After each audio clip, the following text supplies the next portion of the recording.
conhecer um pouquinho dessa parte que muitas pessoas não conhecem e que o Senhor Jesus também nos oriente de forma clara, de forma pontual, possamos ter esse entendimento. Vamos estar orando e abaixando nossas mãos. Pai de amor, Pai querido, obrigado, Pai, por estarmos na nossa presença, bem-estar, Deus, dando entendimento claro, Pai, desse processo, Pai, que estamos conhecendo um pouquinho, e que a Tua palavra, Pai, nos dê, ó Deus, entendimento para ouvir, e que os nossos corações venham estar, Pai, prontos, Deus, para Deus estar ensinando outras pessoas, estar dando clareza, que através da vida da Adriana, ela possa, Pai, passar um pouquinho que ela já sabe, um pouquinho do que ela conheceu nela própria, e que ela venha estar, ó Pai, nos repassando, Deus, essa clareza. Fica conosco, Deus. Nos dê, ó Pai, entendimento. Obrigado, Deus, por esse espaço, por essa casa de oração que o Senhor nos permite. Vem estar com os irmãos que estão aqui, ó Pai, com as famílias aqui representadas. Muito obrigado mais uma vez. Em nome de Cristo Jesus, assim oramos. Amém. Bom, vamos falar um pouquinho sobre autismo, né? Nosso objetivo hoje é identificar o autismo, o processo diagnóstico, né, como que ele lidar em crianças e adultos, e um pouquinho do diagnóstico diferencial em meninas e adultos, porque a gente tem algumas questões que são diferentes das questões do autismo em meninos, porque geralmente o autismo ele foi baseado nos critérios diagnósticos para meninos. Até certo tempo atrás não se existia autismo em meninas, né? Se falava muito que só quando era severo, então agora a partir do DSM-5 se mudou muitos critérios. Né? E uma coisa que eu quero que vocês fiquem a pensar, né? Uma frase que depois no final eu quero que vocês me respondam. Para onde vai o autismo na vida adulta? Tá bom? Essa é a frase que eu quero que vocês me respondam no final. Pode passar, amor. Quem sou eu? Sou a Adriana, né? Eu sou esposa do Rogério, eu sou mãe da Giovana e da Isabela, tenho duas filhas lindas. Sou formada em pedagogia, sou formada em educação física, psicomotricidade, e a minha última formação agora é neuropsicopedagogia. Né? Então agora eu posso fazer o laudo,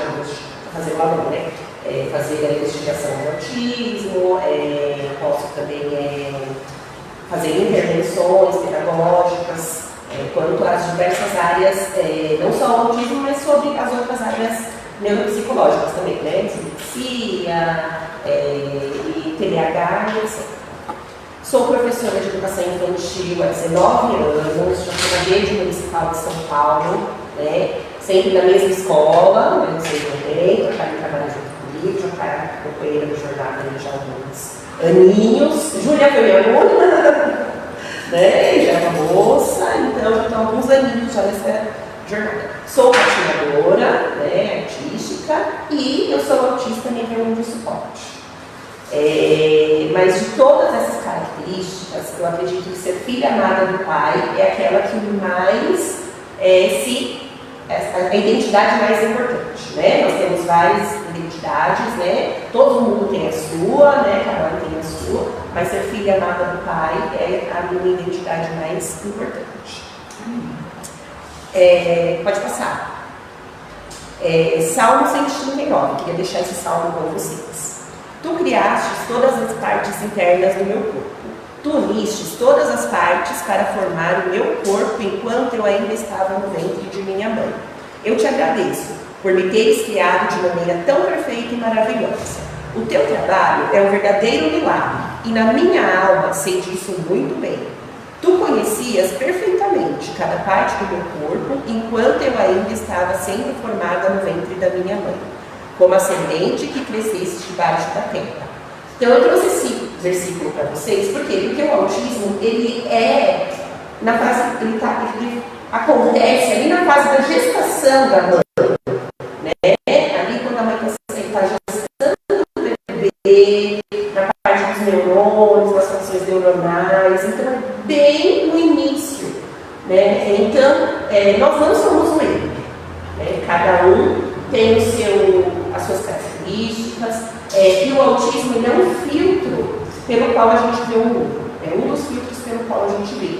A gente processa as coisas de um jeito diferente, né, de vocês, a gente tem uma certa diferença, mas nós não somos únicos, né? Nós somos uma forma diferente de processar e pensar.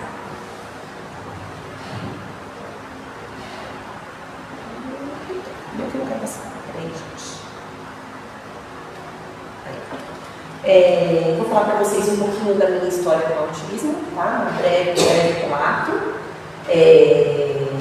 Eu cresci sem diagnóstico, né? Fui uma criança que cresceu como tratada como uma criança normal. Fui uma adolescente que fui tratada como uma adolescente normal. Só que nunca me enquadrei, né? Na realidade mesmo, a gente vê todo mundo se enquadrando, todo mundo tem o seu desenvolvimento, e eu sempre vi que tinha alguma coisinha ali que eu precisava ir mais a fundo. Estudei muito sobre temperamentos, fiquei expert em temperamentos. Se quiser conversar um dia comigo sobre temperamentos, pode me conversar, consigo identificar temperamento, consigo conversar sobre. Porque assim, fiquei expert tentando encontrar o que havia em mim que não estava se enquadrando. Em 2019, eu passando pelo Instagram, acabei vendo um rapaz, um homem adulto, já pai, falando sobre a infância dele, sobre a adolescência dele e sobre a paternidade dele. E eu falei, meu Deus, gente, eu sou autista. Porque eu me encaixei completamente em tudo que aquele homem falava. Todas as mesmas amarguras, todas as mesmas dificuldades. Só que o que eu pensei que era impossível. Não sou casada, eu tenho filhos, eu sou uma pessoa funcional, ativa, não posso ser autista. E tentei negar esse lado. E foi passando.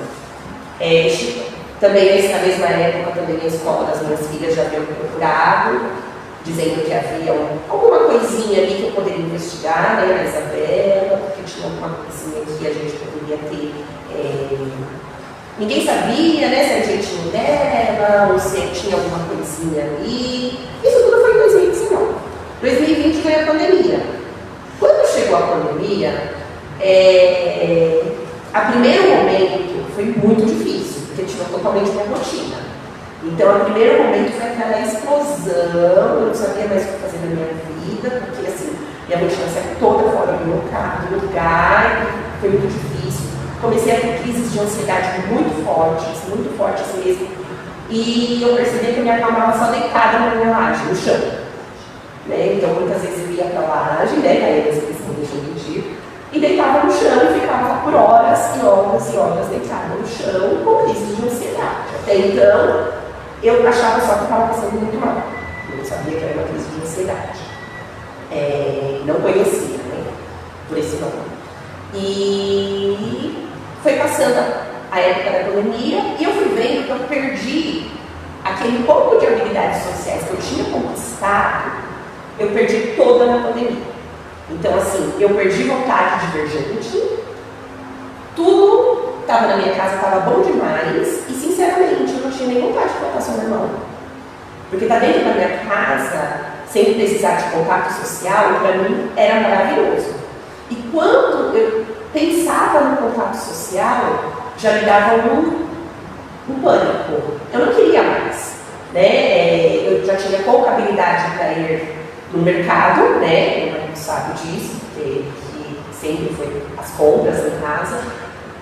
Zerei a habilidade de ir no mercado, ir no shopping, eu ainda ia de vez em quando, zerou.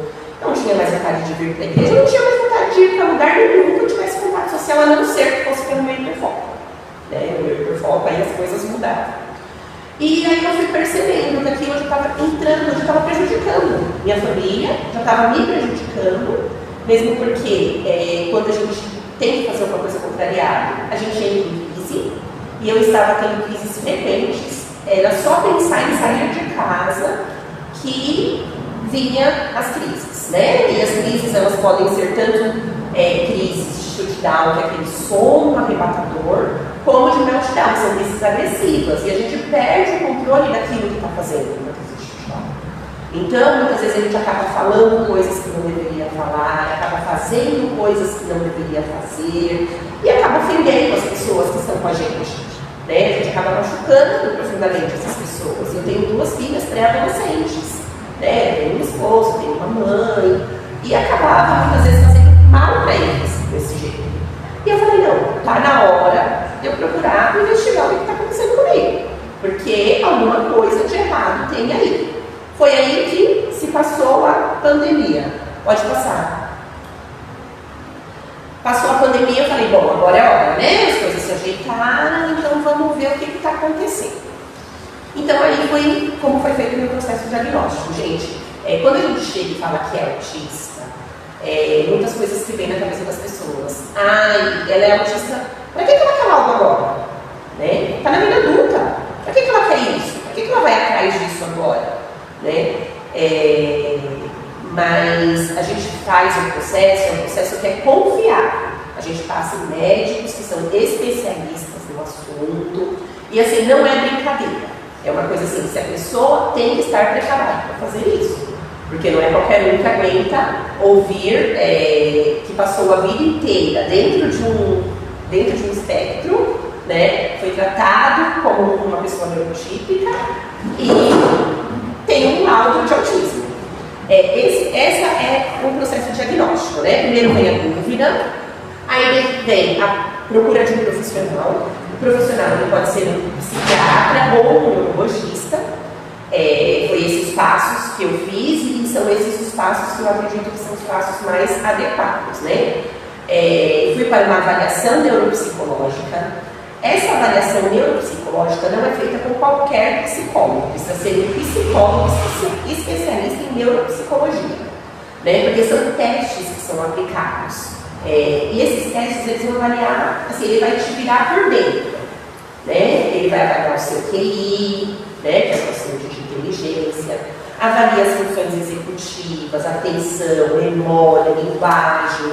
E o SR2, que é o principal no caso da avaliação do autismo, que é a Síndrome de Responsividade Social. Então, igual no meu caso, as minhas funções cognitivas deram boas, né, dentro de um padrão normal. No meu caso, a atenção, chamou muita atenção da neuropsicóloga, porque a minha atenção concentrada e a minha atenção, que a gente fala que a atenção de uma atividade para outra, ela deu muito acima da média, né? Deu média para alta. E a minha atenção dividida, ela deu abaixo da média. Então, o que a gente vê muitas vezes? O autista, ele tem aquela atenção, quando ele está concentrado em algo, né, ele está ali realmente, ele está concentrado. E quando ele precisa dividir a atenção dele com outras coisas, ele já não consegue. Né? Então aí já foi um indicativo de que tinha algo diferente, né? Porque geralmente a atenção ou ela dá na média para baixo ou dá, né, na média para cima em tudo. No meu caso deu 8,80, foi muito em duas e muito pouco na outra. A questão da linguagem também foi um critério assim, que ficou mais confuso para mim, neuropsicóloga, porque ele deu muito acima da média. Geralmente o autista dá sempre abaixo da média.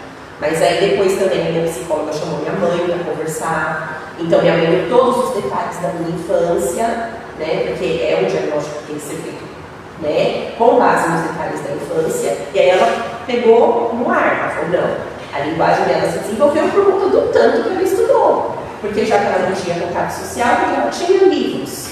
Então eu fiquei muito no livro, no estudo e acabei desenvolvendo muito a linguagem por conta disso, né? E a escala de responsabilidade social, que é a principal, que foi a que deu dentro do espectro. São várias perguntas, né? A escala de responsabilidade são várias perguntinhas ali que você vai respondendo e ela vai formando tipo, no final fica parecendo tipo um exame de sangue, dentro do normal, fora do normal, acima, fica ali no finalzinho, ela fica dessa forma, né? E aí, quando a gente tem todas essas respostas, né, a partir de uma conversa com a família, a partir de uma avaliação, a gente retorna a um especialista e ele fecha o diagnóstico. Pode passar. Não, a anterior. Aí. Isso. pouquinho dos critérios de avaliação dentro do DSM-5. DSM-5 é a norma que regula da saúde e ela regula todas as doenças, né? Então, todos os CIDs se encontram dentro desse DSM-5. Recentemente, ele foi alterado dentro do autismo. Então, o que seria o Asperger antigamente, né? Hoje é o autista nível 1 de suporte. Então, por isso que, gente, porque agora tem muito autista. Não, gente, não é isso. É porque o Asperger sempre existiu. E o Asperger agora ele entrou dentro do critério de avaliação do autismo, que seria, no caso, se eu fosse avaliada na minha infância, eu teria sido avaliada como Asperger.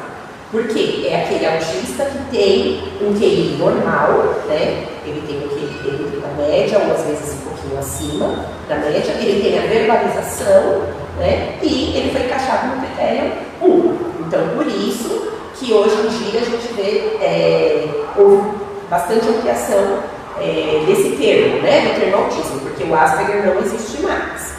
Não existe também autista leve, moderado e grave, isso também não existe. A gente vai ter um nível 1 de suporte, nível 2 de suporte, nível 3 de suporte. Por quê? É suporte. Então, o nível 1 ele precisa de menos suporte. O 2 de suporte moderado e o 3 vai precisar de muito suporte. O 3 é aquele autismo.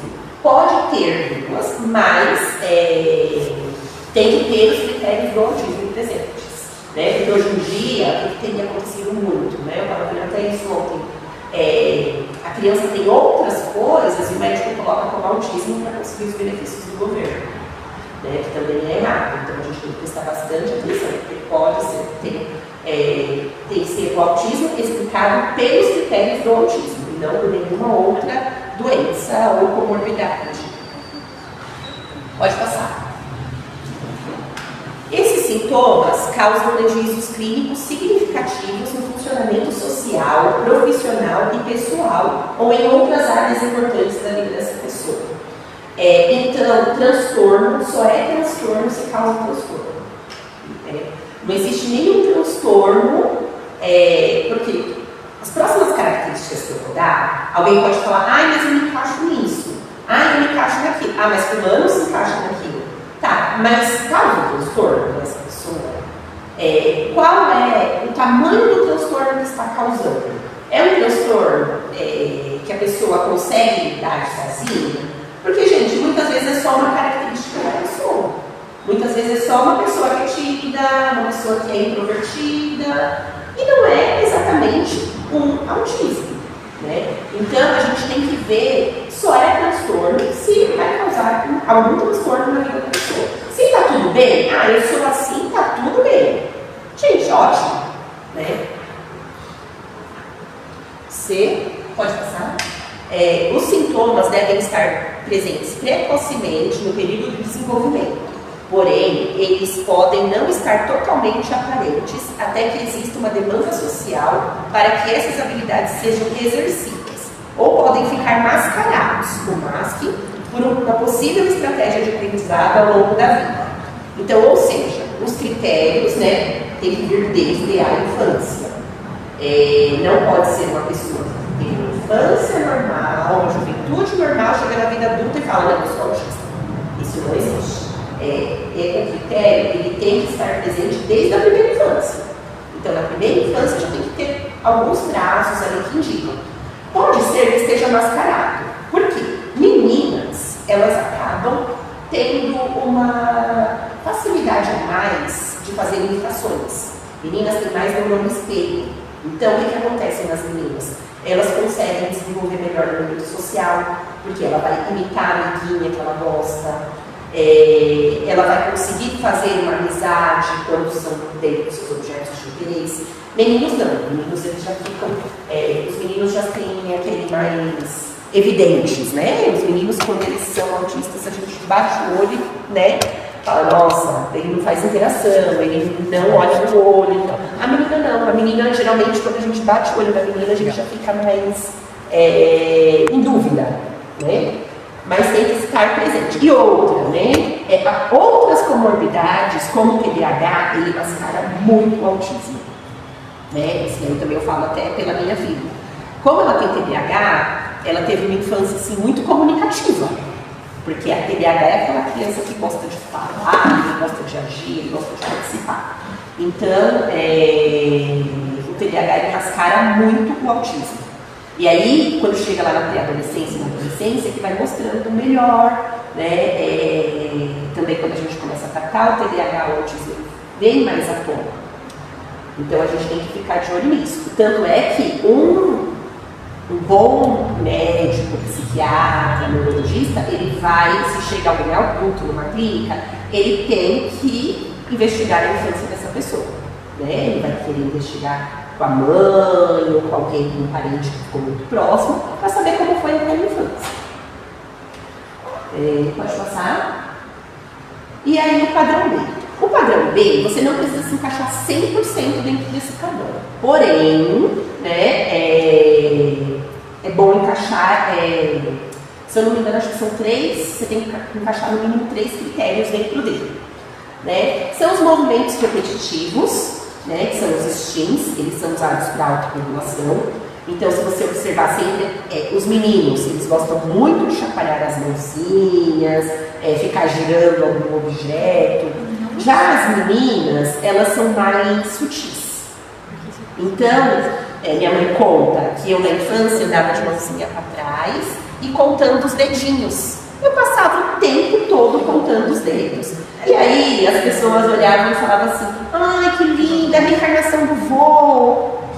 A ignorância era tanta porque o vô, no mínimo, também era autista, né, gente? Se o vô andava contando os dedinhos a vida toda, né, até a velhice, no mínimo alguma coisa o vô também tinha, né?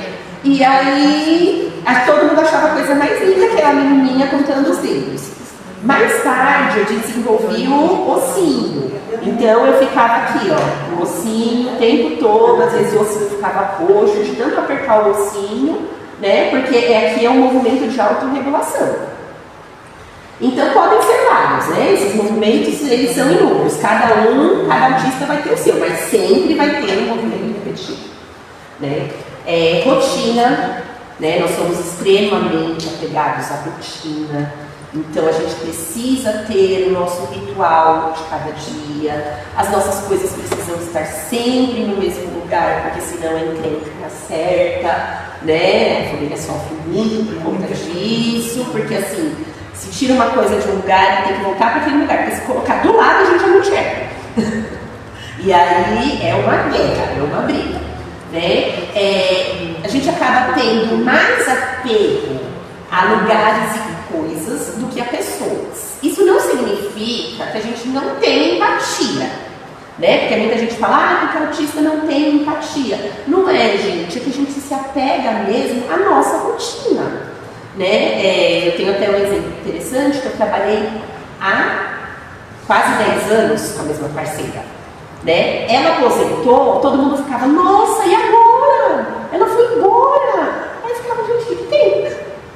Aí todo mundo ficava, mas você não vai sentir falta. Gente, né? Tipo assim, na minha vida nada mudou, porque eu ia continuar acordando no mesmo horário, na mesma escola, fazendo o mesmo serviço, e só ela foi embora. E assim, pra mim é muito normal. Para as outras pessoas, é fria, né? Ai, que pessoa sem coração, a parceira dela de 10 anos aposentou, ela me ligou. Mas não é isso, gente. É que o nosso apego tá na nossa rotina. Não mudou minha rotina. Então me afetou. Talvez se tivesse me tirado do meu horário e colocado no outro, nossa, aí eu ia morrer. Interesses restritos, né? Que é o hiperfoco. Esse daí é muito interessante, porque sempre teve presente na minha vida e eu só percebi a partir do meu diagnóstico, né? Já tive hiperfoco em muitas coisas desde pequenininha. Tinha hiperfoco em papel de carta, depois veio hiperfoco em Chiquititas, hiperfoco nas cantoras evangélicas, onde tinha um show eu estava lá. Aí hoje em dia o meu hiperfoco é patinação artística. Meninas costumam ter hiperfocos mais socialmente aceitáveis. Então a gente não percebe que tem hiperfoco, porque muitas vezes a menina ama animais, a gente acha lindo a menina, né? Amar os animais, pesquisa sobre, é muito legal, né? A gente fala, nossa, né? Vai ser uma bióloga, vai ser que pesquisa, porque quer andar como animal, quer comer como animal, a gente quer levar o animalzinho junto, né? Então, meninas são socialmente mais aceitáveis. Meninos já têm hiperfocos mais chamativos. Como, por exemplo, eu tenho uma amiga que ela tem um filho que tem hiperfoco em portas. Então, ele conhece todos os tipos de portas. Porta provençal, porta... Ele diz que ela falou que ela chega no médico, ele para, né? Aí ele olha e fala assim, ai, doutor, sua porta é feita de madeira não sei das quantas, veio de não sei da onde, ele dá todo o histórico daquela porta. Como ela estava me falando que um amiguinho dele tem hiperfoco em tampa de bueiro. Então, assim, o hiperfoco desse menino geralmente é um hiperfoco, uma coisa mais... chama mais atenção, né? Da menina geralmente fala, ela gosta muito disso, né? E não é, gente. Hiperfoco é uma coisa que tira a gente do nosso sistema.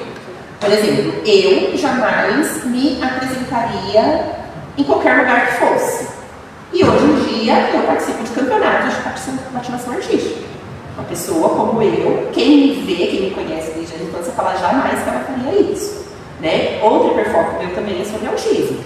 Então, se me chamar para falar sobre autismo, eu vou lá na frente, eu vou falar, eu vou interagir com pessoas que gostam de falar sobre isso. Então, esse é o hiperfoco, ele faz a gente fazer coisas, ele pode ser pro bem e pro mal, né? Quando é pro bem, ele faz a gente fazer coisas que a gente não faria se não fosse dentro do nosso hiperfoco. Igual eu sou sempre cansada para tudo, cansadíssima. Não quero fazer nada, odeio sair, né, da minha casa, mas falar, Adri, vamos ali no parque patinar? Gente, eu paro tudo que eu estou fazendo e vou, na mesma hora, eu não vou pensar duas vezes, né, porque faz parte do meu hiperfoco.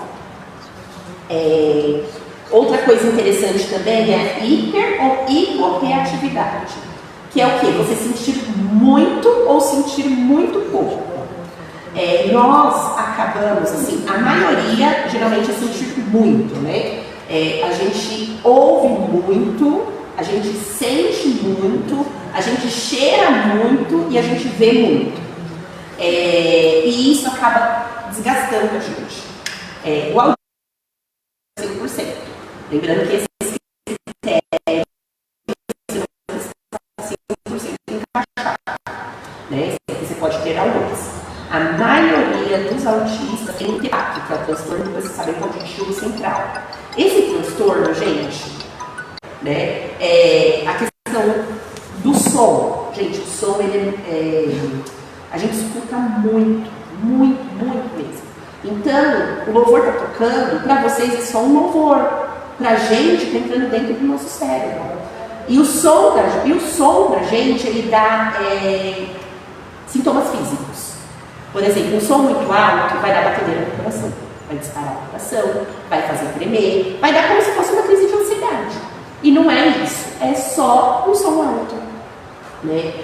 O tátil, então assim, muita gente fala, autista não gosta de abraçar. Não é que autista não gosta do toque. Se o toque for pesado, né, no meu caso, não estou falando de todos os autistas, no meu caso, o toque pesado, ele é muito melhor do que um toque leve. Então, se eu estou sentada do lado de alguém que gesticula muito, que se mexe demais, gente, para mim é uma tortura. Porque cada vez que a pessoa encosta em mim, eu sinto uma dor diferente. Né? Agora, se a pessoa vem e te abraça mesmo com força, aquilo ali dá até uma calma, né, Kátia? A Kátia ela já vem, já chega chegando assim, né? Porque quando a pessoa vem só com aquele toque mais leve, dói em mim, né? Cada um tem sua sensibilidade. A gente tem um aluno, né, o Fernando, que eu percebo que ele se acalma como eu. Quando ele começa a entrar em crise, a gente pega ele, dá aquele abraço bem forte, ele já amolece na hora, né? E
para eles é o ambiente mais difícil que existe, gente.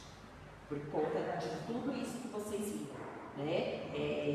Ali na escola, eu vendo barulho o tempo inteiro, vendo aquele contato social o tempo todo. Então, pensa numa criança tentando entender tudo isso. É muito difícil, gente.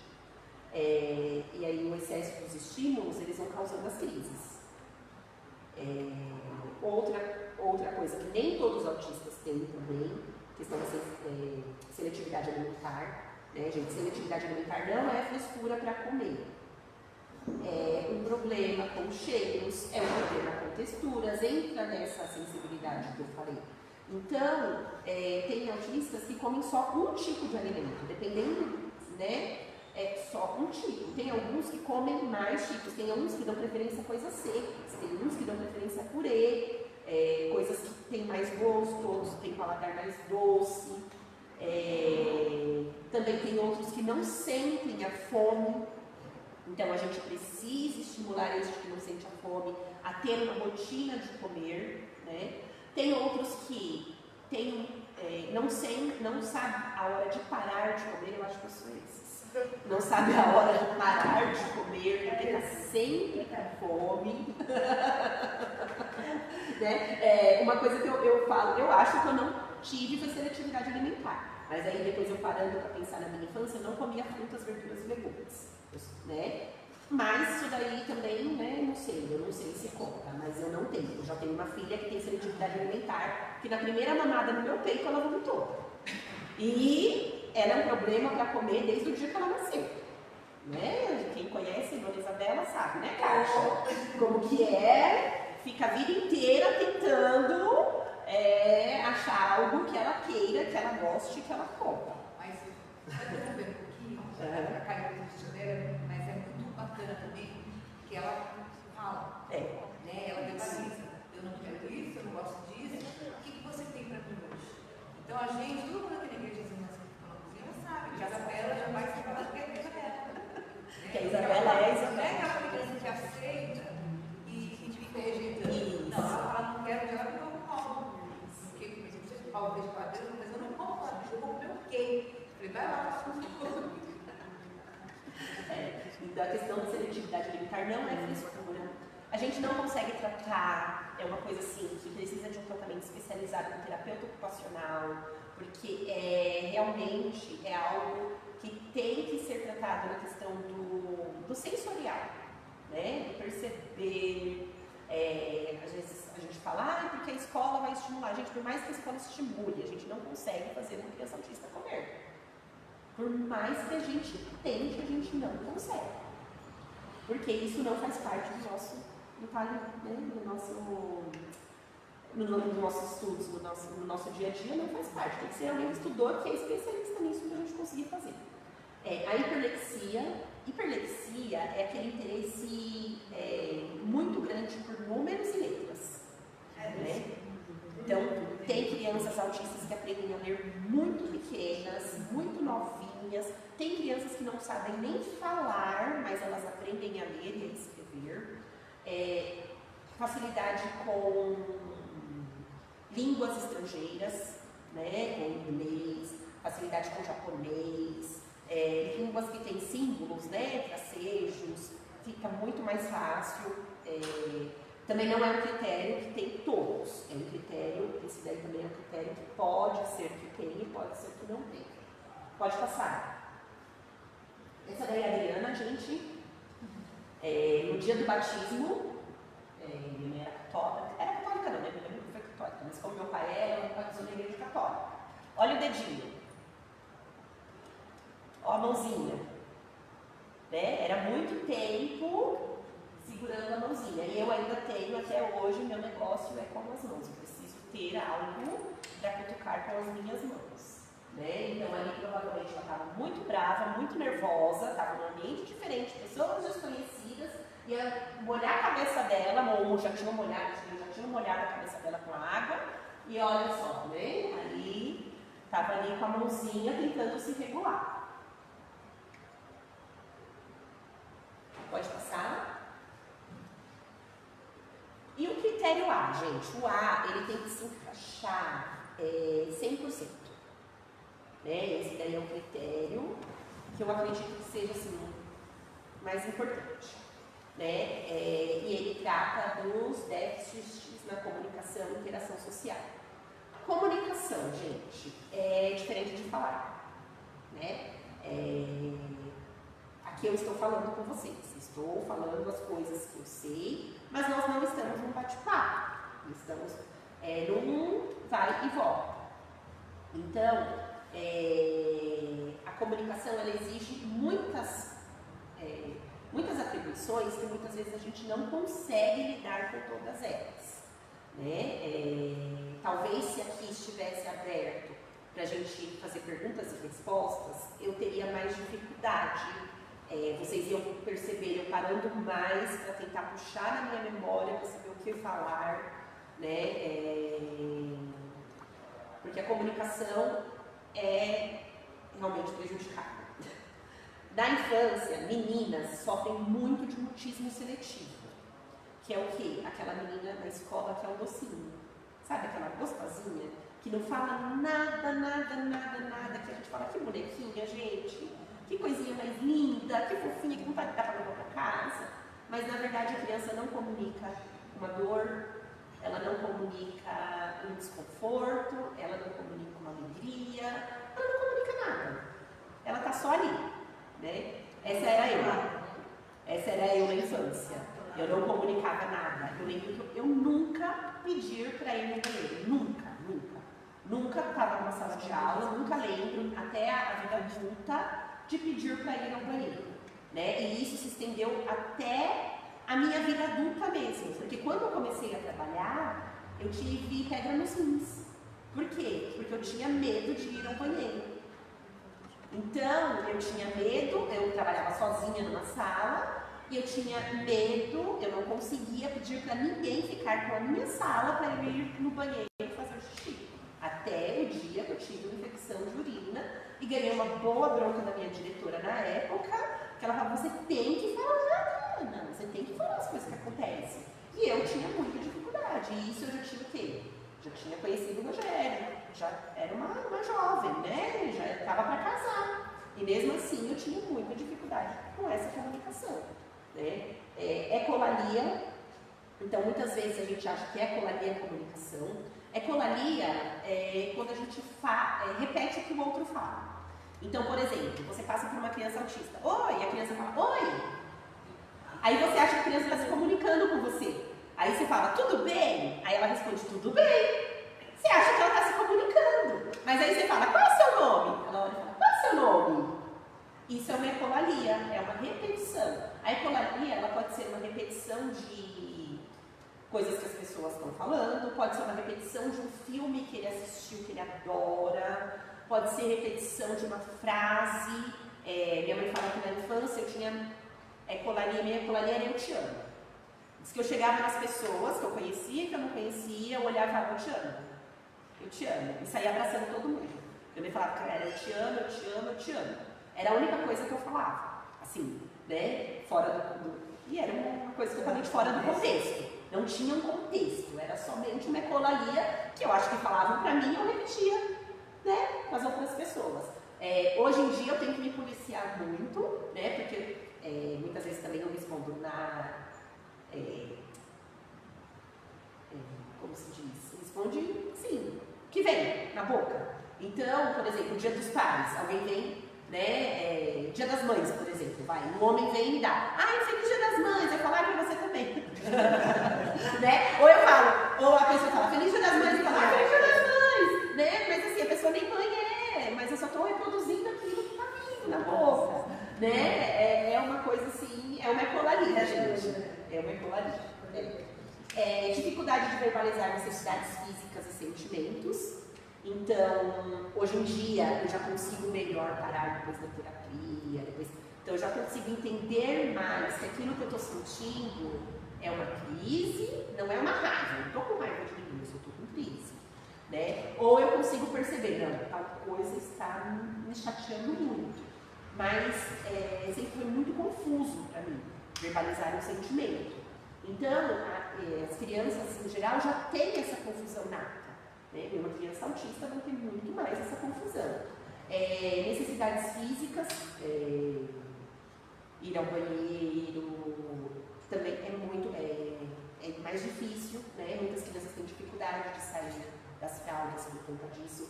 Eu, na minha infância, eu tive muito retenção, então eu muitas vezes precisava ir para o médico para fazer lavagem, para poder ir ao banheiro, porque eu não conseguia identificar essas necessidades físicas, as necessidades fisiológicas, né? Dificuldade de resposta ao ser chamado, então aquela criança que a gente chama e não olha, né? Ou a gente chama, só que ela precisa de um tempinho de resposta, aquele pensamento, a gente fala dos 10 segundos autistas, né?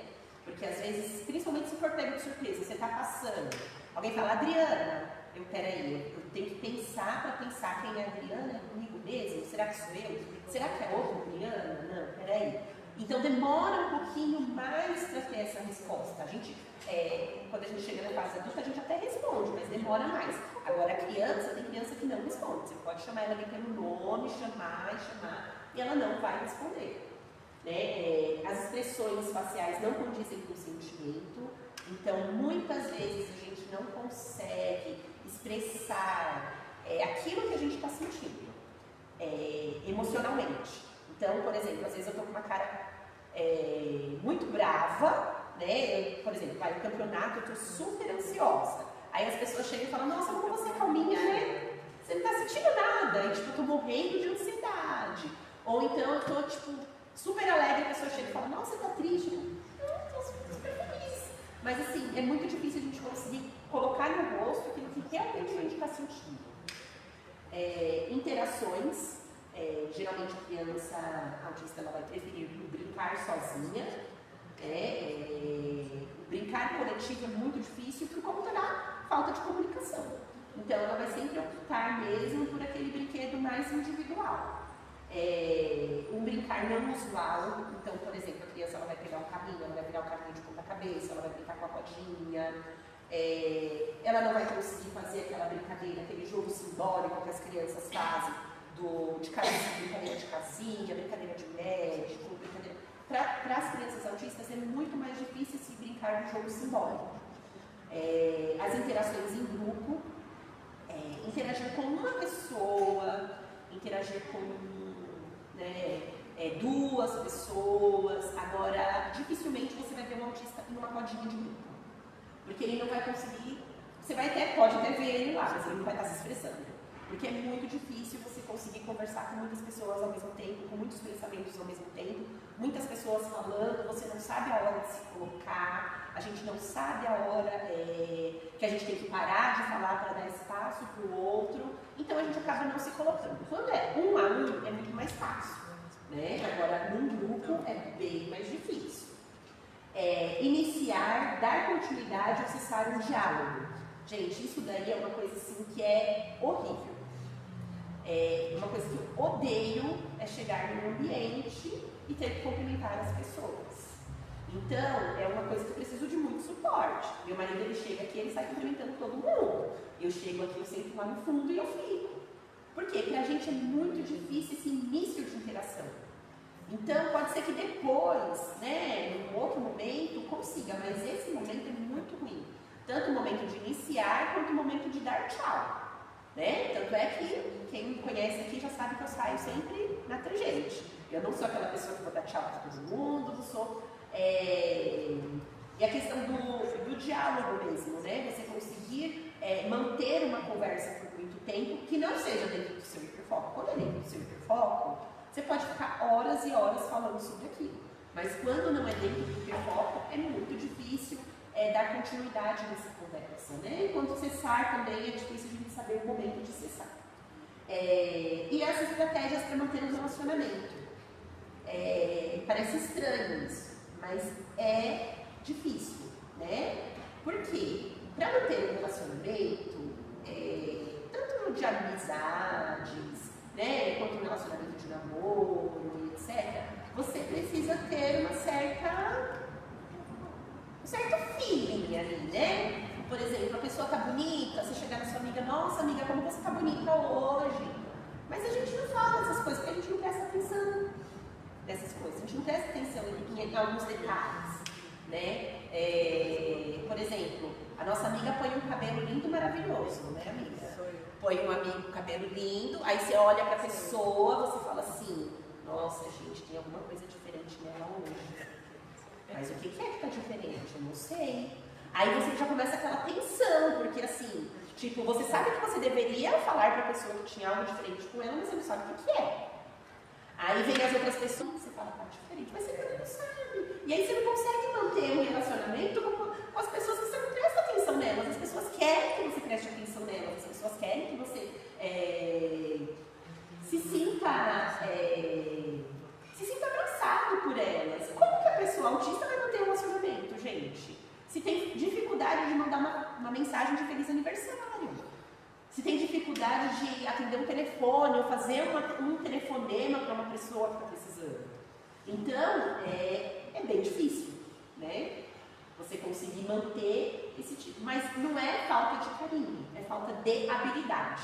São duas coisas diferentes. A gente tem carinho, mas a gente não tem essas habilidades. Pode passar.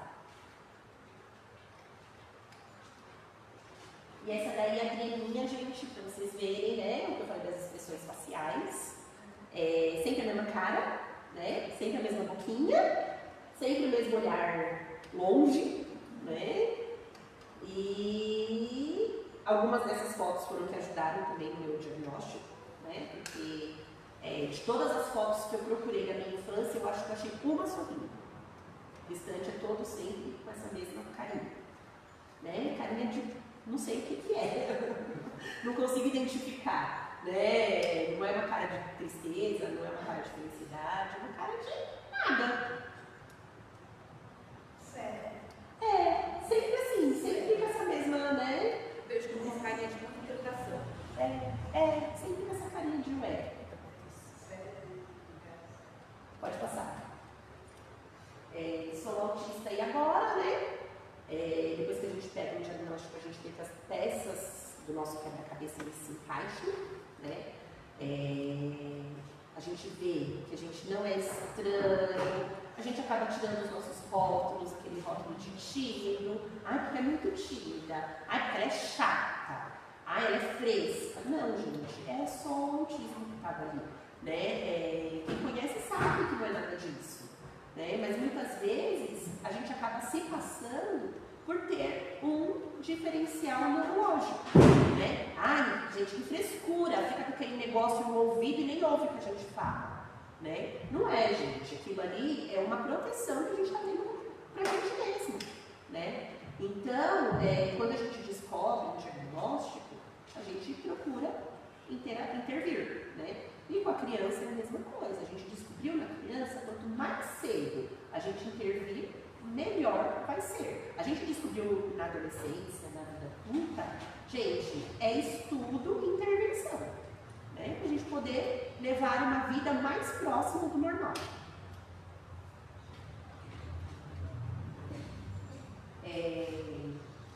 Aí são algumas lembretes, né, que eu quero que vocês fiquem para vocês, né? O autismo é um espectro, então você nunca vai encontrar dois autistas iguais. Por exemplo, lá em casa a gente tem duas que são totalmente diferentes uma da outra, né? Na escola a gente tem 3 na mesma sala, cada um com as suas peculiaridades. Então a gente nunca vai falar assim, porque é um padrão. Não é um padrão, é um espectro. O espectro significa que ele é amplo. Então isso que se torna o autismo ainda mais difícil de ser tratado, decifrado, pesquisado, isso, por conta de ser tão amplo, né? Cada um vai ter o seu jeitinho próprio. Autista não tem cara, né? O autismo não tem cara, então não adianta olhar e falar assim, mas ela não tem cara de autista, né? Olhar para a criança, né? É tão lindo para ser autista, gente, é lindo, é uma pessoa, né? Autismo leve, né? Esse termo machuca muito, porque ele é leve para quem? Para quem não tem, né? Então, mas é levinho, né? Aí dá uma impressão que você fala, nossa, também é tudo tão fácil, porque é leve, e não é, né? Gente, agora essa frase, ela sim, nunca fale essa frase perto de um autista, gente, porque essa é a pior de todas. Todo mundo é um pouco autista. Gente, essa frase, ela dói na alma. porque é uma frase totalmente capacitista. Ninguém é um pouco autista, todo mundo é humano. Então, as características que tem o autismo é exacerbada a que você tem, a que o ser humano tem. Então, todo mundo tem características humanas. O autismo é uma característica humana. Né? Agora, nem todo mundo é um pouco autista. As pessoas não são um pouco. Ou elas são, ou elas não são. Ou elas se encaixam dentro de um critério avaliativo, ou elas não se encaixam.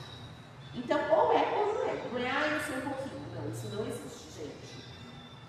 Não existe remédio para autismo. A gente vai tratar as comorbidades do autismo. Então, autismo com TDAH, a gente vai tratar o TDAH. Né? O autismo com desafio opositor, a gente vai trabalhar o opositor. Porque para o autismo a gente não tem remédio, a gente tem só as terapias, né? E tratando, os remédios vão só ajudar a amenizar as comorbidades. Todo autista é capaz de aprender, buscar qualidade de vida é primordial para todo indivíduo. Então, a gente busca qualidade de vida, não é uma vida normal. Porque assim, o que seria uma vida normal? Né? Depende do padrão de cada um. Então, a gente tem que buscar qualidade de vida para todas as pessoas. Então, muitas vezes uma pessoa típica, ela tem um relacionamento, mas ela não consegue. Uma pessoa que namora com várias pessoas não consegue ir ter um casamento. Não, ela não consegue entrar dentro de uma normalidade. E muitas vezes o autista consegue. Né? Então, tem que ver, a gente tem que buscar a qualidade de vida e não uma vida normal, porque uma vida normal não existe. Né? E afinal, para onde vai o autismo na vida adulta? Para onde vai?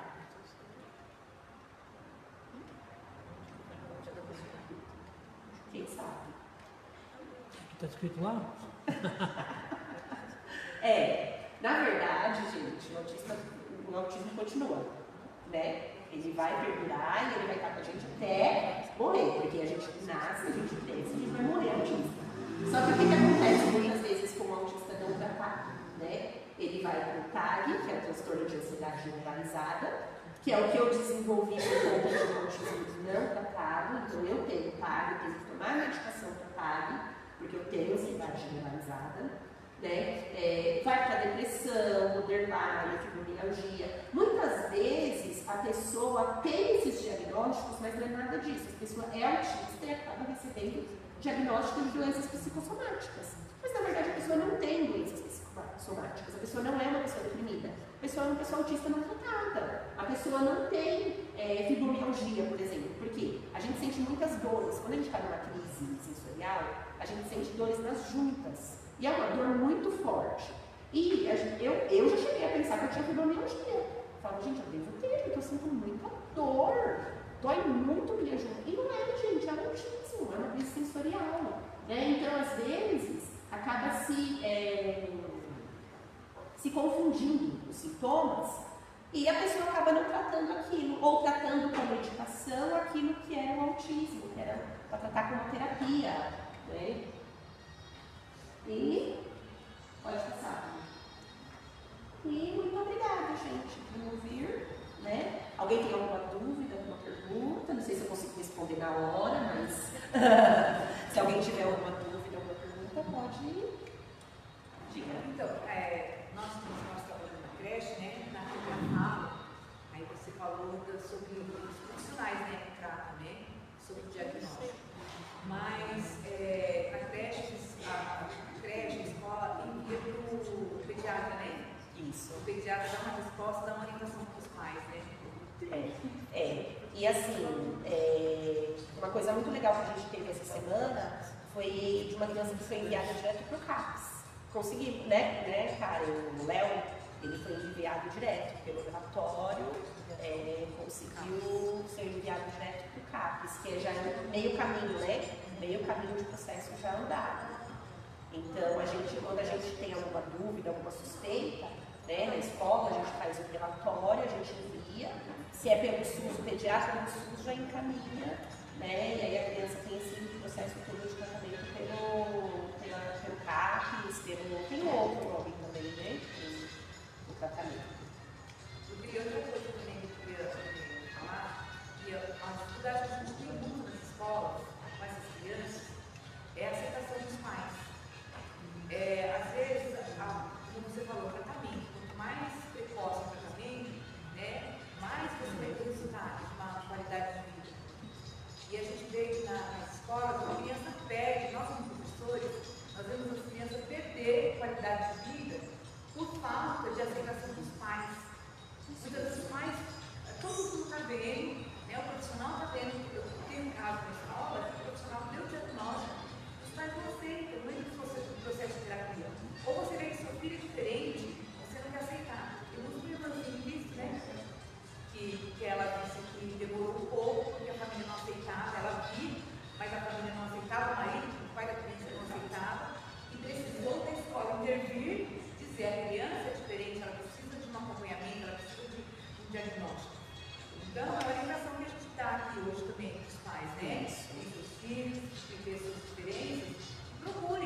pecar por excesso do que por falta. Né? Eu, na época, quando eu fui atrás do diagnóstico da Isabela, eu jamais imaginei que ela tivesse autismo. Para mim, ela seria só uma criança com TDAH. Porque assim, a Isabela sempre foi muito agitadinha desde pequenininha, uma criança falante, uma criança brincalhona, uma criança que se deu bem com todo mundo. Quando a Neuro me falou que ela poderia ter o autismo, mesmo eu já diagnosticada, eu falei, imagina, minha filha, não. A minha filha, não. Eu fiquei muito brava com ela. Eu não aceitei. Porque assim, TDAH é normal, né, gente? TDAH, né? E hoje em dia eu vejo assim, mais prejuízos no TDAH do que no autismo. A partir do momento que eu comecei a estudar, eu consigo ver assim, um pouquinho mais de prejuízo ainda, que o TDAH ainda traz um pouquinho mais de prejuízo por conta dele ser escolar, né? A questão escolar ainda traz um pouco mais de prejuízo ainda do que o autismo, porque o autismo, quando ele é centrado, ele consegue se conectar ali, ele consegue sentar, ele consegue aprender. Já o TDAH, quando ele não está tratado, né, para assimilar uma matéria, para assimilar as questões escolares, já é mais difícil. Mas no começo também eu fui bem resistente. Mas depois que eu comecei, que eu parei, eu tive que fazer uma faculdade para poder estudar, para poder falar, não, realmente ela é. Porque na hora que ela me falou, eu falei, jamais, minha filha, não é. Aí quando eu fui fazer a faculdade, eu parei mesmo, assim, estudar a fundo. Aí eu falei, gente, agora eu não tenho mais dúvida, ela é mesmo. Né? Porque aí eu fui bem a fundo, e assim, conforme os estudos estão vindo agora, então a minha faculdade já passou muita coisa sobre autismo feminino, que era o que a gente não tinha antes, né? As meninas sempre foram muito negligenciadas, as meninas sempre foram, é tão bonitinha, né? Você quietinha, é tão bom, né? Aquela criancinha que você põe no lugar, a criancinha fica ali, né? Aquela bonequinha, é muito bonitinho você ter uma bonequinha. E na verdade não é, gente, porque a criança normal ela tem que interagir, ela tem que falar, ela tem que conversar, ela vai ter essas nuances com outras crianças.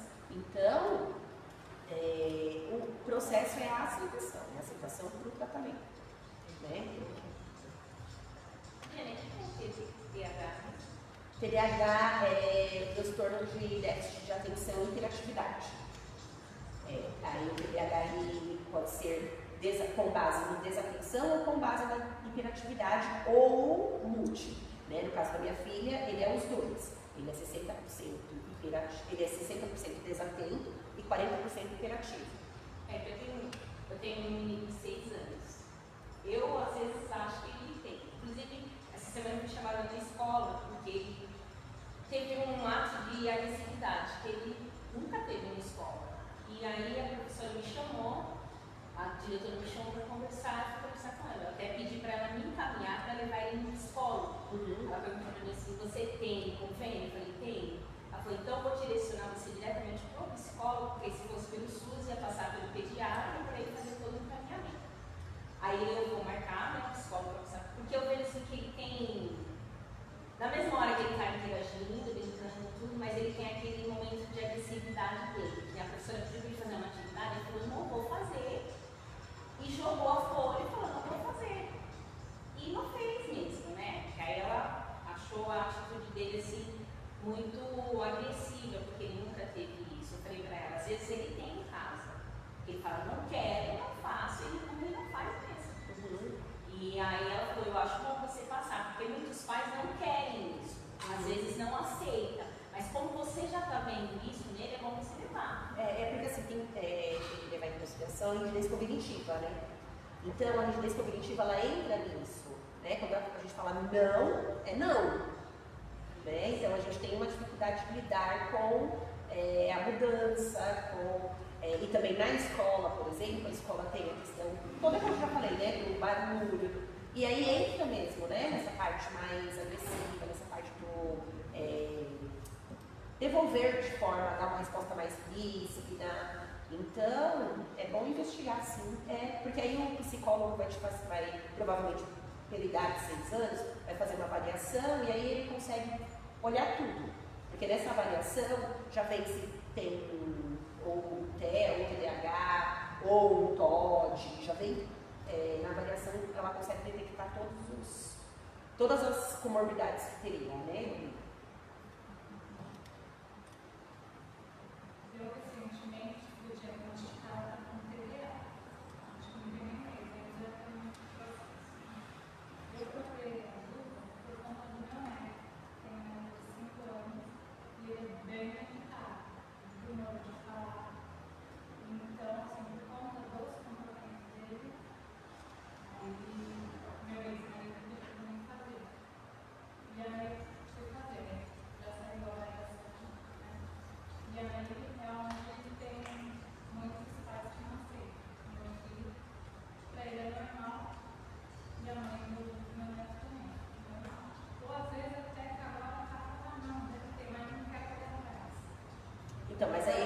já falou do seu?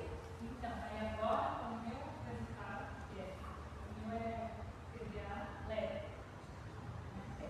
Mas aí pode ter, né? Mas na família pode ser TDAH ou né? Aí agora eles estão,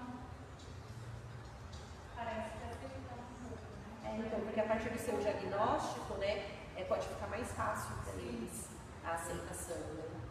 Porque às vezes a pessoa pensa que é o que? Ah, é retardado, ah, é tonto, né? Mas às vezes a gente vê a criança, né, vem com aquela coisa do passado mesmo, né? É deficiente, deficiente mental, né? Tem aqueles, o nosso pessoal do passado, eles têm muito isso. Então, às vezes vem com aquele resquício ainda, né? Acha que a criança não vai desenvolver, que a criança não vai, que vai ter rótulo, né? Que vai ser fachado. Não, gente, nosso papel, eu acredito que é esse mesmo, é a gente disseminar para mostrar que é normal. Hoje em dia, 1 a cada 36 crianças nasce com autismo, gente. E 1 a cada 36 crianças, se não tem na sua família, vai ter. Né? Porque é muita gente. Então, se você não tem ninguém na família, é bom se preparar, porque daqui a pouco chega alguém. Né? Então, esse é o nosso papel aqui, é disseminar mesmo, é ver que tem futuro, que tem, eu digo assim, no meu caso, eu sou uma autista, nível 1 de suporte, que leva uma vida funcional. Tem os suportes, preciso mas tem uma vida funcional, eu consigo trabalhar, eu consigo ter o meu dinheiro, eu consigo ter a minha família, eu consigo ter a minha casa. Tem outros que não vão chegar nesse nível, mas vão conseguir ter outro tipo de dependência. Né? Não sei se vocês já viram a Tempão Grande. Ela é uma autista de nível 2 para 3 de suporte. Ela começou a falar depois dos 5 anos de idade, 5 para 6 anos de idade. E ela entrou na escola. Hoje em dia ela tem acho que 80 anos, seria. Ela foi uma das primeiras pessoas diagnosticadas com autismo em meninas. Ela foi uma das primeiras. E a Tempão Grande, ela conta no livro dela que na escola não queriam aceitar ela. Foi um professor que teve um olhar para ela e ela tinha hiperfoco em animais, em bichos. E aí o professor conseguiu ir, encaminhou ela para agronomia. Na época só quem fazia agronomia eram meninos, porém como ela tinha esse hiperfoco, ele falou, não, vamos lá, eu vou te ajudar. Encaminhou ela começou a ver a movimentação dos bois. Ela era social, como dizia ela, né? Depois de um tempo que se passou, né? Ela se dizia antissocial. Ela não tinha intimidade de conversar com um com o outro. Hoje não. Hoje eu entendo o lado dela e hoje a gente vive bem melhor do que uns 4 anos atrás, né? Então essa socialidade dentro da sociedade, né? Melhorou muito para trabalhar, para conversar. E hoje as meninas em si, elas acabam até elas entendendo esse hiperfoco também. E eu também fico feliz de passar por essa fase e ter sobrevivido. Hoje em dia eu pego mais leve, né? Hoje em dia eu quero as coisas do meu jeito e falo, não, gente, é bem rigidez cognitiva, calma, Adriana. Não precisa matar o marido, não precisa matar, você já está medicada, você não vai matar ele, né? Aí a gente vai amenizando as coisas. Podemos encerrar, então? Empate a hora? Certo? Quero só agradecer a Deus por essa tarde, né, Adriana? E agradecer a Deus que a Adriana é uma pessoa, ela e a família são pessoas assíduas na escola dominical. E antes, quando ela começou a investigar, a gente conversa muito. As pessoas falam assim, nossa, mas a Adriana gosta mais de você na igreja, porque ela conversa muito com você. Não, porque eu sou curiosa, eu fico investigando a Adriana, como ela foi no hiperfoco, gosta de falar assuntos que ela gosta de falar, né? E como eu sou curiosa, eu fico perguntando, né, Adriana? E aí eu conheci a Adriana, a gente foi pra praia junto, né, Adriana? E eu comecei a perceber que é o jeitinho dela, né? Vir pra igreja, ficar quietinha no canto, e a gente respeita, e a gente gosta, e ela sempre demonstrou muito amor pela obra, embora tenha as dificuldades delas, ela não interage com a gente, ela não participa, ela não vem na frente, ela hoje, pela primeira vez, de quantos anos, filho? Né? Muitos anos. Então, mas a gente tem da igreja